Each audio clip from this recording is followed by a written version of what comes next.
For this little guy, he'll eat whatever you put in front of him. At 2 years old, little Robin trusts his mother to give him the food that is best for him. But for Mom, getting to know exactly what is in the food she buys and where it comes from is getting to be a problem. I like to buy local, but it bothers me that at the grocery stores you can't always buy local, and it's weird to me that stuff in Canada, there's a lot of imports, but it can be grown locally, so why isn't that an option all the time? Amy is a mother of two. Her newest son, Clark, is not yet old enough to be eating food off of a shelf at the grocery store yet. But for quickly growing Robin, he'll eat anything he can get his hands on. Because meat scares me a lot. There's a lot of, I don't know, I just don't know the process of what's done to my meat before I buy it. And I mean, I'm feeding my kids, and I want to know their food's healthy. Big box grocery stores are a huge source of many people's food. And while there are local markets and organic food stores, they cannot compare to the prices and varieties at the big grocery stores. Here it's difficult to trace the origins of even the simplest food like milk and eggs. Labels on these everyday products simply do not tell you the full story of where it came from, so I decided to start at the source. This is exactly where milk comes from. And while this knowledge may be elementary, for most people they rarely think about or question where that cow comes from.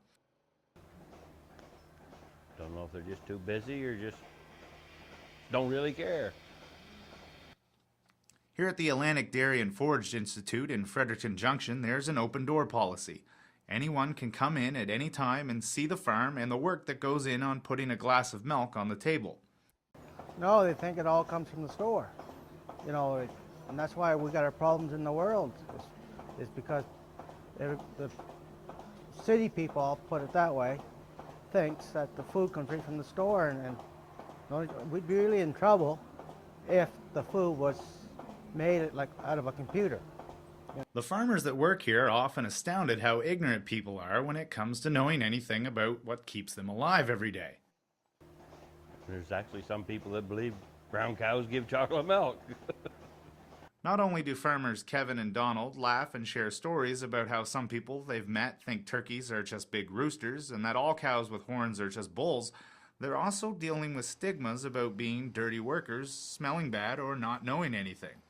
They say it's infuriating, and that the majority of people don't recognize the hard work that goes into simply putting a glass of milk on the table. You know, and you got people moving in beside farms, and once they're there, they get hollering about the smell, the noise. Well, they know that farm was right there. And the other thing is, you can't make land anymore. Well, we got to work with what land we've got.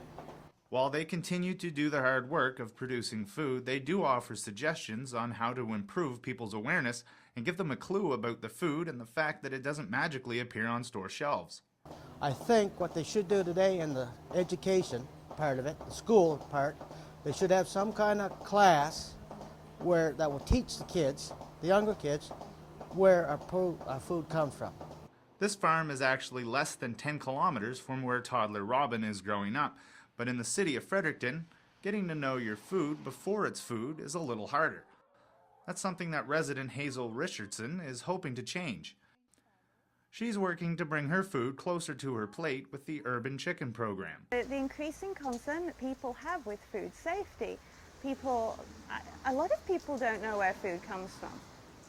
I find they're not aware of, I mean, even with the chickens, people are not aware that you don't need a rooster to have eggs from chickens, things like that. So I know where my food is coming from. I know how the chickens are treated. I know that they're well looked after, and I know that the eggs taste fantastic. By raising chickens in her own backyard, Hazel can actually trace the origins of her food simply by looking outside. It's something she loves and thinks should be more accessible to everybody. Well, I think it's very important. I think people are so disconnected from so many things that they used to be involved with. Nature, food, how to do things, how to look after ourselves. And most people don't know how to do anything for themselves really anymore. Richardson thinks that the veil at the grocery store needs to be lifted so people don't take for granted what goes into making food, and so they don't just eat anything.